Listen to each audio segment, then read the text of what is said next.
So pag-aaralan po natin yung pangako ng Diyos na mababasa po natin sa Book of Isaiah. Isang verse lang po na nag-aalok ng pag-asa, katiyakan, at tamang landas tungo po sa lubos na kapayapaan sa gitna po ng mga kaguluhan sa ating araw-araw na buhay. Kasi kapansin-pansin naman talaga namang pagulo ang takbo ng ating mundo Ano po?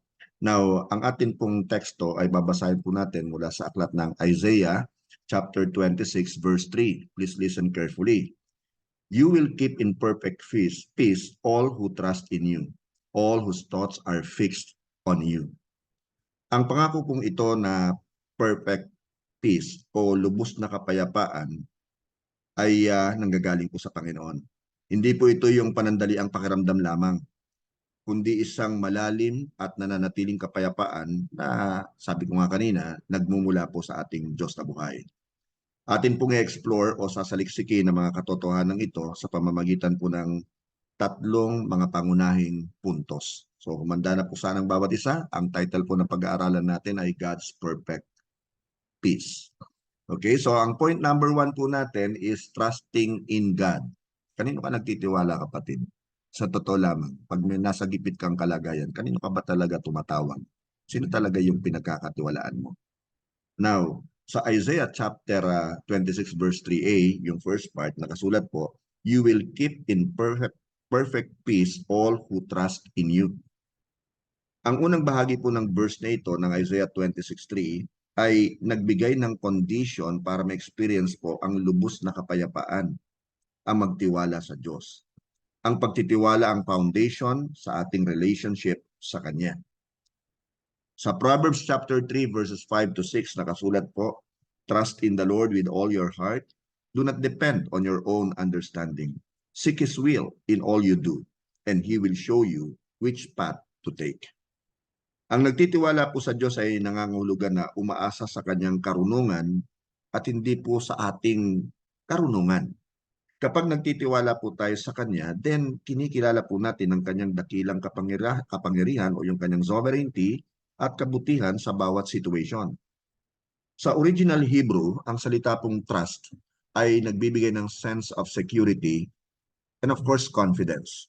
Ang nagtitiwala po sa Diyos ay naniniwalang siya ang sinasabi niyang siya at gagawin niya kung ano ang ipinangako niya.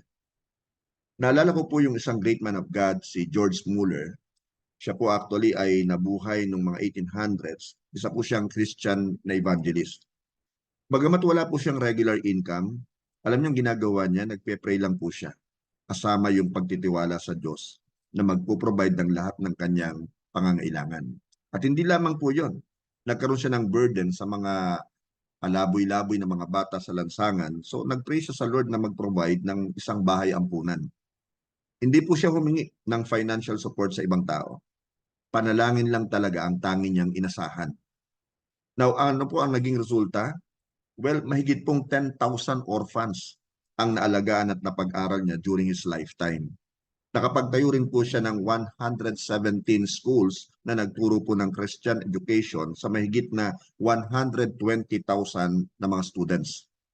And every time, ang Diyos po ang nagpo-provide kay Mueller miraculously.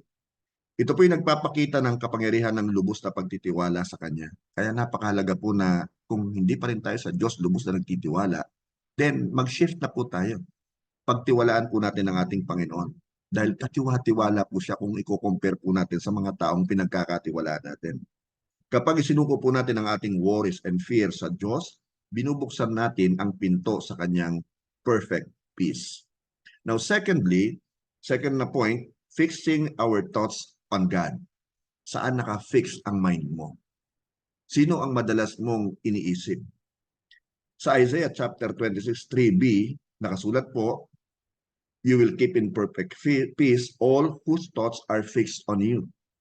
Ang ikalawang bahagi po ng Isaiah 26:3 ay nagsasabi na bibigyan ng Diyos ng lubos na kapayapaan ng taong siya ang laging iniisip.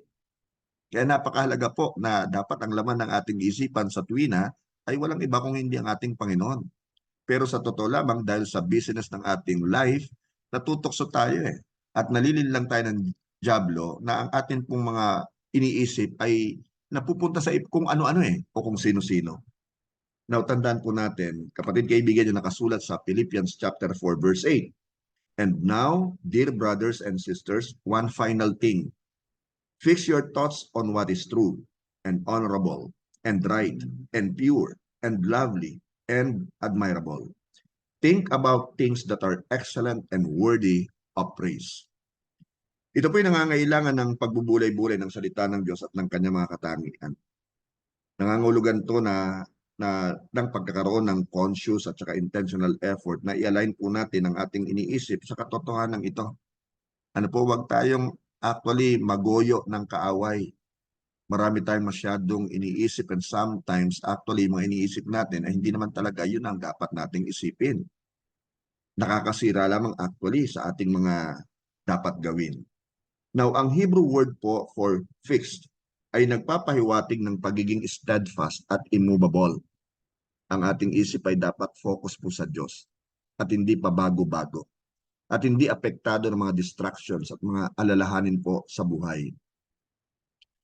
Imaginin po natin ang isang barko na nakaangkla sa mabagyong dagat. Gaano man kalakas ang alon, nananatili pong ligtas ang barko dahil ito po'y nakaangkla. Ganito rin kapag ang ating iniisip ay nakaangkla po sa katotohanan ng salita ng Diyos. Mananatili tayong matatag sa gitna ng mga bagyo ng buhay.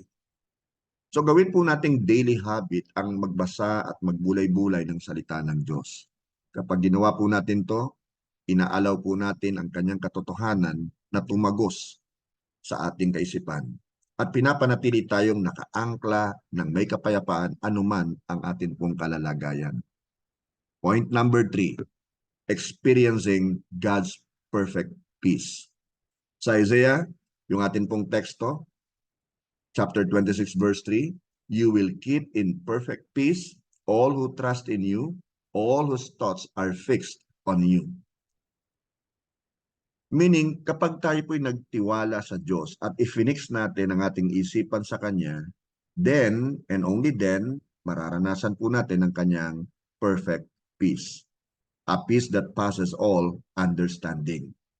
Allow me to read to you what is written in the book of Philippians chapter 4 verse 7. Then you will experience God's peace, which exceeds anything we can understand. Ito po yung peace that passes all understanding, na hindi maunawaan ng tao. His peace will guard your hearts and minds as you live in Christ Jesus. Nakakatuwang isipin, ano? Ang nagbabantay sa atin, ang nangangalaga sa atin ay walang iba kung hindi yung kapayapaan ng ating Panginoong Yesus. Ang kapayapaan po na galing sa Diyos ay hindi nakadepend sa external circumstances natin, kundi ito po'y resulta ng kanyang presence sa ating buhay. Kaya kahit na tayo binabagyo, nandoon pa rin yung ating kapayapaan. Dahil alam natin, present ang Lord sa atin. Again, naalala ko nung kami po nilindol doon po sa Dagupan, way back July 16, 1990. Ang buong Dagupan, ang buong Northern Luzon was in chaos then. Talagang ika nga nagulat ang marami. Akala nga namin mag-asawa nung una, end of the world na eh. Kasi tumagal talaga yung duration ng lindol eh, ng mahaba eh. Mahabang sandali, hindi yung mga 10 seconds lang, 30 seconds lang. Mahaba, hindi ko lang maalalang mabuti pero napakahaba po ang dating. Parang it seems like eternity yung haba ng lindol na yon. Pero meron kaming peace. After a while, nagkaroon kami ng peace sa heart namin. At dahil alam namin na hindi naman kami pababayaan ng Lord eh. Nasasamahan kami ng Lord eh. Pinapanatag niya yung aming kalooban eh during that time. Pero marami po sa mga paligid namin, sa totoo lamang po talaga namang nakikita mo yung kanilang panic. Nakikita mo yung kanilang sobrang takot na bumabalot sa kanila. Ibang klase naman po talaga kasi. Pero praise God sapagkat kami mag-asawa, magkasama kami noon, nasa bayan kami, pero kaming peace. Of course, kami po ay naging maingat sa aming pong nilalakaran kasi biglang bumulok ang tubig galing sa lupa, mainit na tubig. Actually, medyo umuusok-usok pa eh. At kami po ay pinanatag ng ating Panginoon. So, yun ang kapayapaan na nagbabantay po sa ating puso at sa ating isipan. Pag tayo po ay talagang nananahanan sa ating Panginoong Yesus. Ang kapayapaan po nang galing sa Diyos, again, I tell you, hindi po yan dependent sa mga external circumstances po natin. Now, ang perfect peace na binanggit po sa Isaiah 26:3 ay isang kompleto at lubos na kapayapaan. Ito'y kapayapaan na nanggagaling lamang sa Diyos. Uulitin ko yan, na siyang pinagmumulan ng tunay na kapayapaan.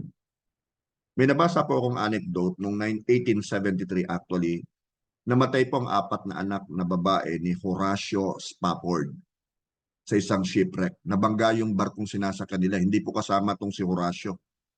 Namatay yung 4 niyang anak na babae. Hindi nagtagal, alam niyo, namatay naman yung kanyang sanggol na anak na lalaki. So 5 yung namatay sa kanyang mga anak. So napakabigat po ng kanyang pinagdaanang pagsubok din. Napakatindi nun, mawalan ka ng 5 anak. Ano? Naalala ko tuloy si Job eh. Pero bagamat napakabigat po ng kanyang dinalang pagsubok, hindi nawala ang kanyang pananampalataya sa Diyos. Hindi niya sinisi ang Diyos. Hindi niya kinwestiyon ang Diyos. Sa katunayan po, dahil sa kanyang kumbaga ay tragedy na naranasan, naisulat niya ang isa sa mga most beloved hymns. Ito po yung It Is Well With My Soul. Naririnig ko yan eh. Narinig ko yan kinakanta before ng father at saka mother ni Cecily. It Is Well With My Soul. Pwede niyo pong i-google. At ito kanyang isinulat upang ipahayag ang kanyang patuloy na pananampalataya at pagtitiwala sa Diyos. So meron talaga siyang peace that passes all understanding na hindi kayang ipaliwanag ng tao. I'm sure kayo po naka-experience na ng isang situation na talagang napakabigat, pero meron kang kapayapaan sa iyong puso na hindi mo nga maunawaan. Di ba? Ay nararanasan po namin yan sa totoo lamang. So ito po yung nagpapakita na ang tunay po na kapayapaan ay nagmumula sa isang malalim na pagtitiwala sa pag-ibig and of course sa kapangyarihan po ng ating Diyos na buhay. So kapatid kaibigan, bakit hindi mo hangarin na ma-experience ang perfect peace ng Diyos sa pamamagitan ng paglalim ng iyong relasyon sa Kanya? Kamusta na ba yung relationship natin sa Lord? Can we boldly say and honestly say na kapag halimbawa may mangyaring hindi mabuti sa atin, ay makakaranas tayo ng kapayapaan sa ating puso, sa ating isipan? So, maglaan po tayo ng oras sa prayer. Napakahalaga po niyan. Mag-worship po tayo sa Kanya at makipag-fellowship po tayo sa ating kapwa mananampalataya. Now, in so doing, mararanasan po natin na unti-unti napapasa atin yung kapayapaan, yung joy na atin din pong hinahangad, and even yung fellowship. Habang lumalapit po tayo sa Diyos, pupuspusin niya ang ating puso at isipan ng kanyang kapayapaan. Wala na pong duda dyan. Garantisado po yan. Kung tunay tayong lalapit sa Kanya, bibigyan niya tayo ng kapayapaan. Ang sabi one time ni Jesus, in this world, you will experience trouble. But take heart, I have overcome the world. Ang dala po ni Jesus sa atin ay kapayapaan. Diba? Bago pa nga siya, nung siya po pinanganak anong sabi nung Angel Gabriel? Diba? Peace on earth and goodwill to all men.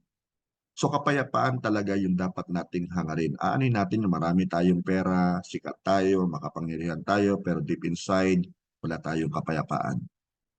Naguguluhan tayo. Marami ngayon mga sikat na artista, especially po yung mga celebrities sa Korea, batang-bata pa, sikat, nasa kanila na halos ang lahat, pero kinikitil nila yung kanilang buhay. At yung iba namamatay po dahil sa overdose. At that's because wala po silang peace sa kanilang puso. Meron talagang vacuum, emptiness sa kanila pong puso. Kaya ganun na nangyayari. Na-overcome sila o na-overwhelm po sila ng mga pressures sa buhay po nila. Again, Isaiah 26:3 offers us a powerful promise of perfect peace. By trusting God, fixing our thoughts on Him, and experiencing His peace, makakaya po nating harapin ang anumang hamon sa buhay nang meron pong katiwasayan at katiyakan na tayo po'y sasamahan ng ating Panginoon. Doon pa lang nga dapat magkaroon tayo ng kapayapaan di ba? Kahit na nasa midst tayo ng ating storms, dahil sinabi ni Jesus, I will never leave you, I will never forsake you. Greater is He that is in you than he that is of this world. So doon pa lang ay meron na tayo dapat peace sa ating mga puso. Dahil kung wala tayong peace, mahihirapan tayo na gawin kung ano yung pinagagawa ng Lord sa atin. Ma-accomplish kung ano ba yung goal natin. So kapatid kaibigan, do not forget to trust in God. Isuko mo ang iyong mga alalahanin at takot sa Kanya. And of course, fix your thoughts. Mag-commit ka sa pagbabasa at pagbubulay-bulay ng salita ng Diyos. And lastly, experience His peace. Maglaan ka ng oras sa prayer, sa worship, allowing God's peace to fill your heart and mind. Mamuhay po tayo ng merong katiyakan na ang lubos na kapayapaan ng Diyos ay available sa atin para baguhin ang ating buhay at gabayan po tayo at patatagin sa bawat bagyong dumarating sa atin. Glory to God. I hope po meron po tayong natutunan.